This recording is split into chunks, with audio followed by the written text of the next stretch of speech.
지금부터 드라마 허준을 보면서 중간중간 실제 허준의 삶은 어땠는지 짚어가면서 한번 비교하면서 설명을 좀 해볼까 합니다.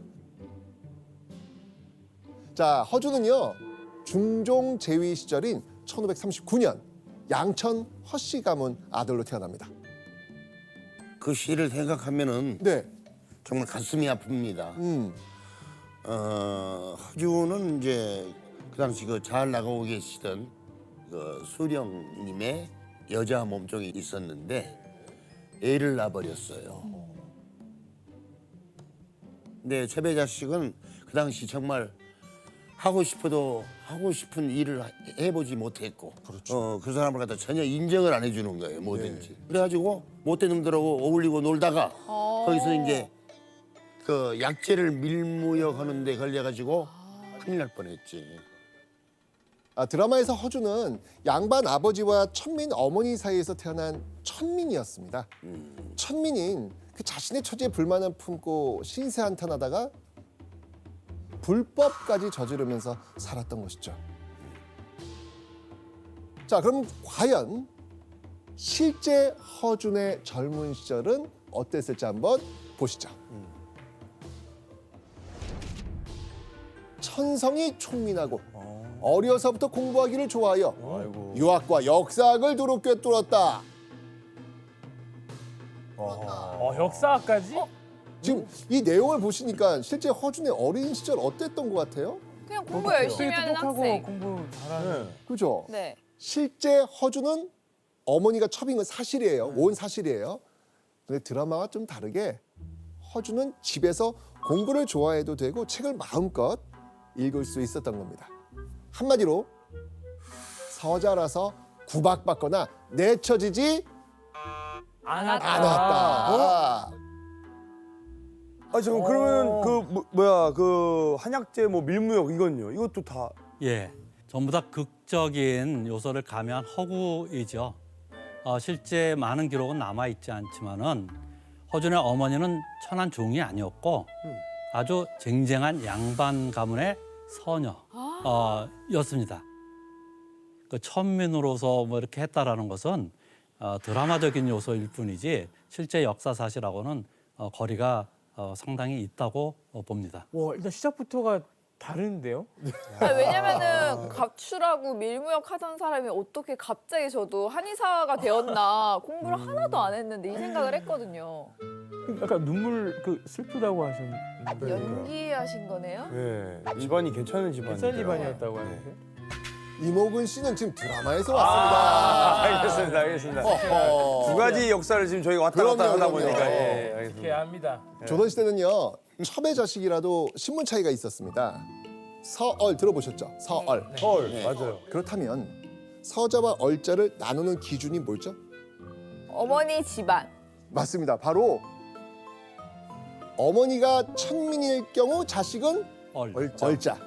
어머니가 양인일 경우는 서자가 되는 거예요.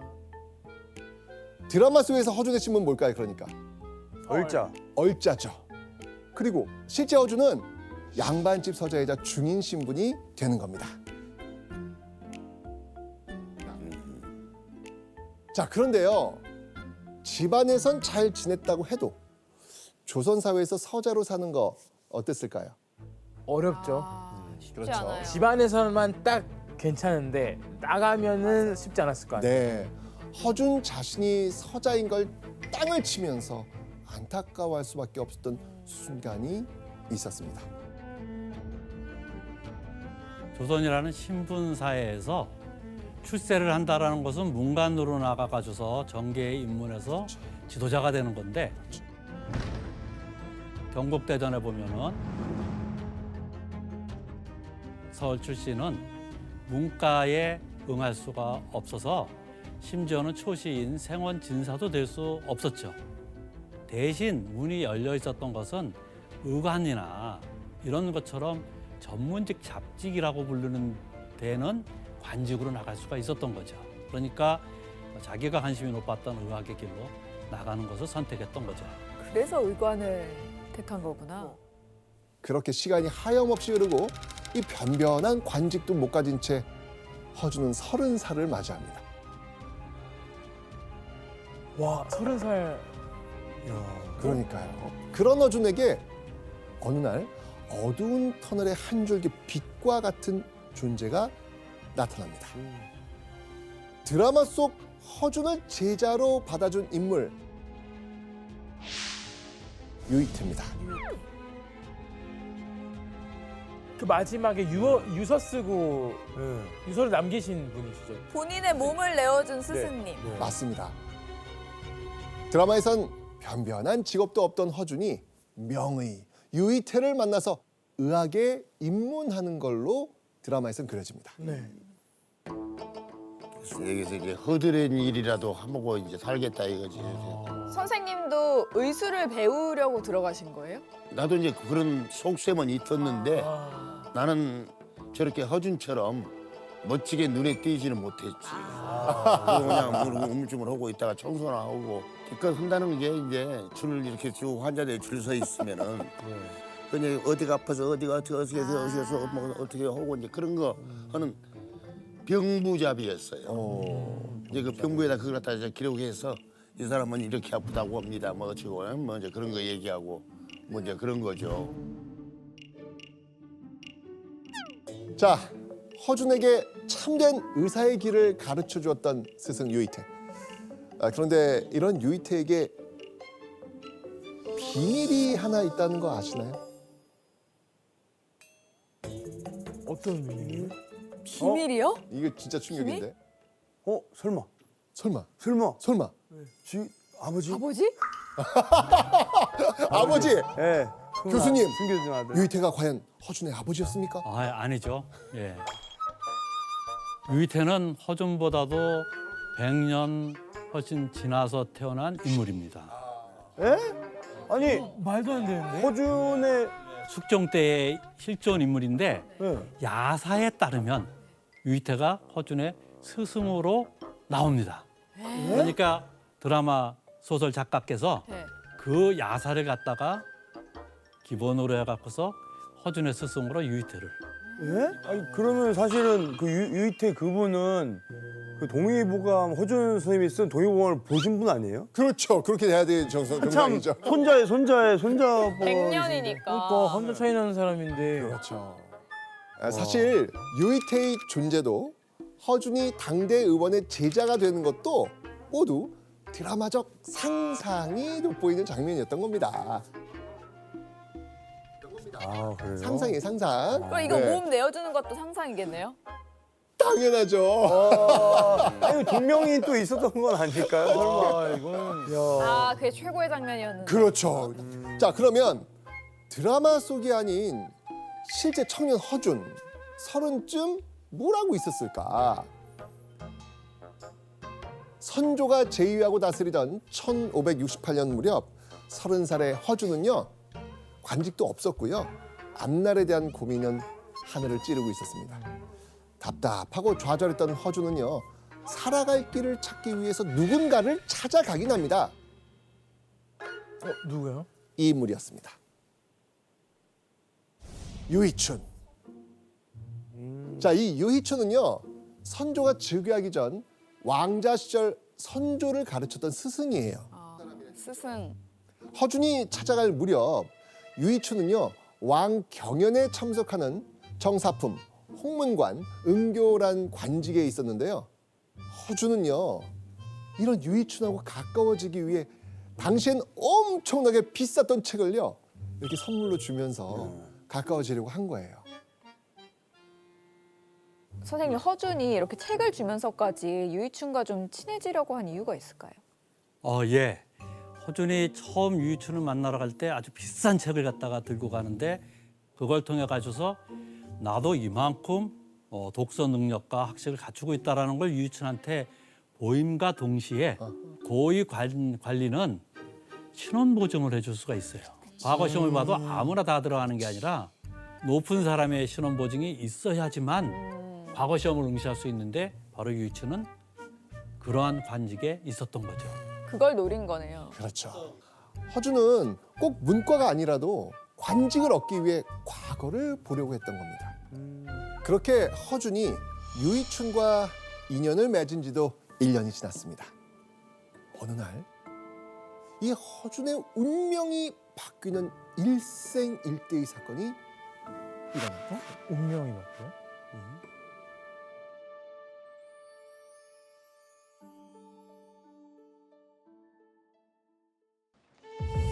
우와! 1등 허준! 수석. 이야! 우와.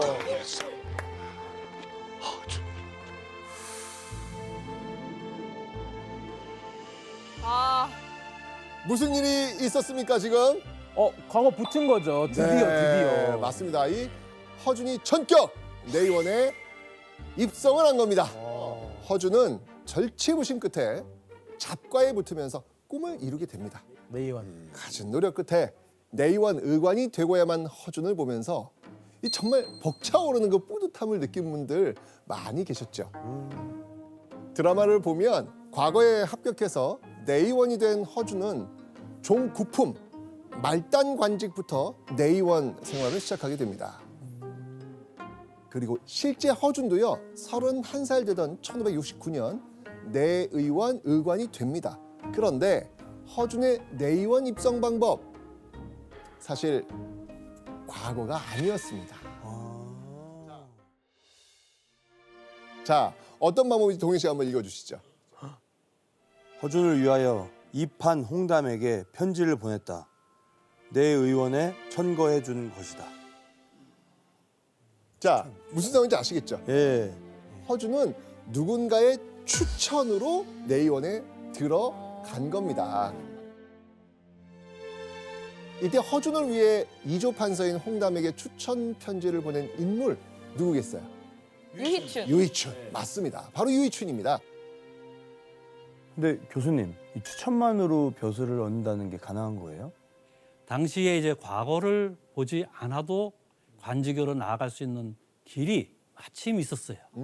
이율곡 선생이 천거제를 적극 활용하자고 선조임금한테 건의했고 선조임금이 널리 인재를 청거하라는 그런 조치를 내렸는데 유이춘이 그런 천거제도를 이용해서 선조임금한테 추천을 했고 그런 청거제도는 종부품부터 시작하지 않아도 되는 거죠.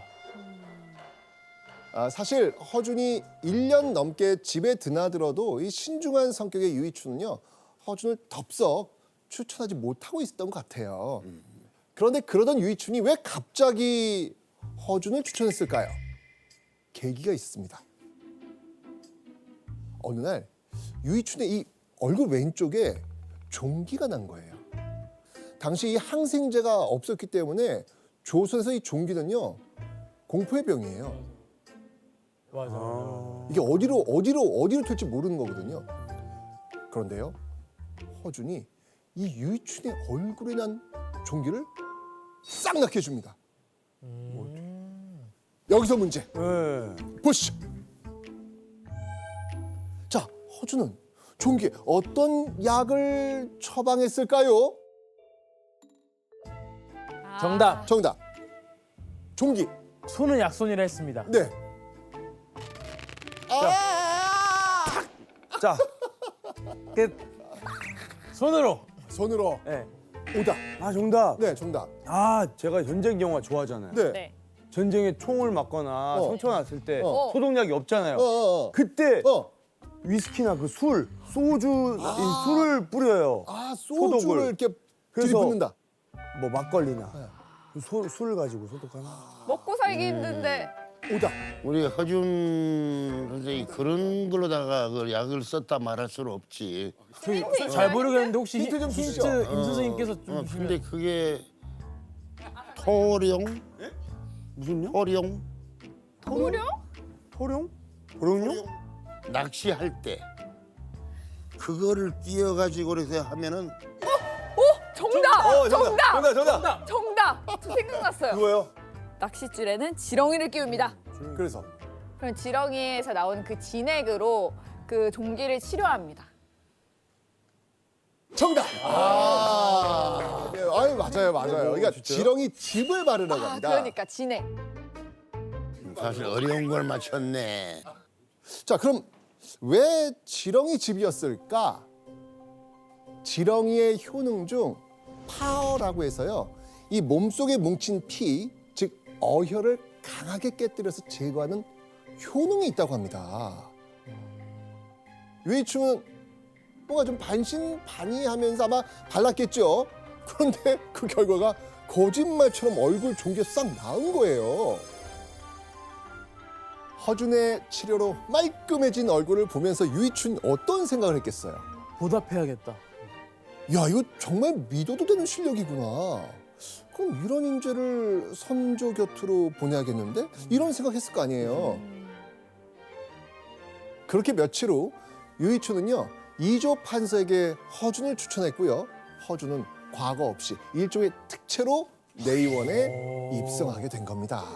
어차피 인증이 된 거니까. 그렇죠, 그렇죠. 자, 그럼 드라마에서 허준이 처음 발령받은 곳은 어디였을까요? 허준은요, 일반 백성들을 치료하는 곳인 해민서로 발령받았습니다. 그리고 그곳에서 다른 의관들은 물론 왕도 깜짝 놀라게 하는 활약을 합니다. 화제를 모았던 장면이 있거든요. 그 장면 한번 보겠습니다. 네.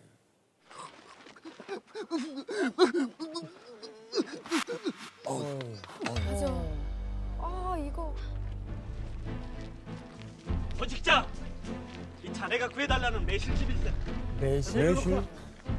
자, 지금 빨리 이 매실즙을 병자들한테 먹이시오. 역병의 치료제가 매실. 매실을 써서 병세를 진정시켰다 합니다. 병이 발병한 모든 지역의 병자들의 상태가 호전이 됐고 더 이상 죽는 사람이 없답니다. 뭐지? 자, 어떤 상황이 일어났는지 좀 아시겠죠? 네. 조선의 역병, 전염병이 크게 돌아서 백성들이 좀 죽어나가고 있는 상황이었습니다. 손 쓸 수 없는 상황에서 허준이 생각해낸 약, 그게 바로 매실이었던 거죠. 그때부터 지금까지 매실은 모든 사람께 만병통치약하고 집에 매실청은 다 있어요. 그러니까 여기 있다니까요, 이게요. 있어요. 이 효과가 엄청 컸어요. 네. 예.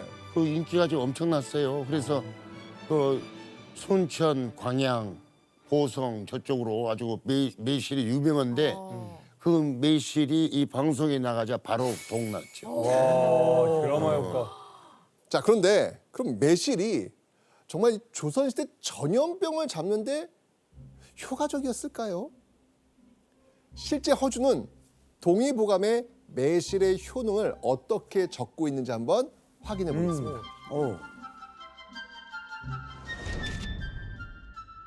갈증을 멎게 하고 횡격막 상부의 열을 없앤다. 그러니까 동의보감 탕액편에 실려 있는 매실의 대표적인 특징인데요.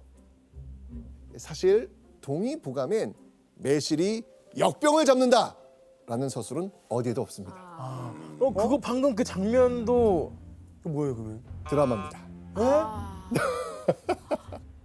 아니, 잠깐만, 그러게 이게 아무리 드라마라 해도 네. 이 의학적인 거는 진짜일 줄 알았어요, 뭔가. 교수님, 이 매실에 대한 그 비하인드 스토리 있지 않습니까? 예, 원래 소설 동의보감에는 매실이 아니라 파도라는 독성이 강한 약을 써서 고쳤다고 돼 있어요. 파도. 근데 이게 드라마로 바쁘다 보니까 사람들이 파도 먹겠다고 해서 뭐 이렇게 음료를 갖다 마시듯이 먹으면 심각한 문제가 생길 것 같다라는 그런 어떤 의견들이 있어서 그때 자문하셨던 한의사 선생님들이 먹어도 좀 피해가 없는 아주 몸에 좋은 매실로 바꾸자 해서 매실로 바꿨던 거죠. 실제 파도 그다음에 매실 전부 다 역병의 치료제는 안 나오는 거죠. 소설가가 극적인 효과를 갖다가 얻기 위해서 냈던 것입니다. 맞아요, 맞아요. 그럼요. 아무리 독이어도 다들 막 와 저기 먹을 수 있죠. 괜찮대 하면 한 입씩 하면 큰일 나는 거니까. 그러니까요. 이야. 자, 그렇다면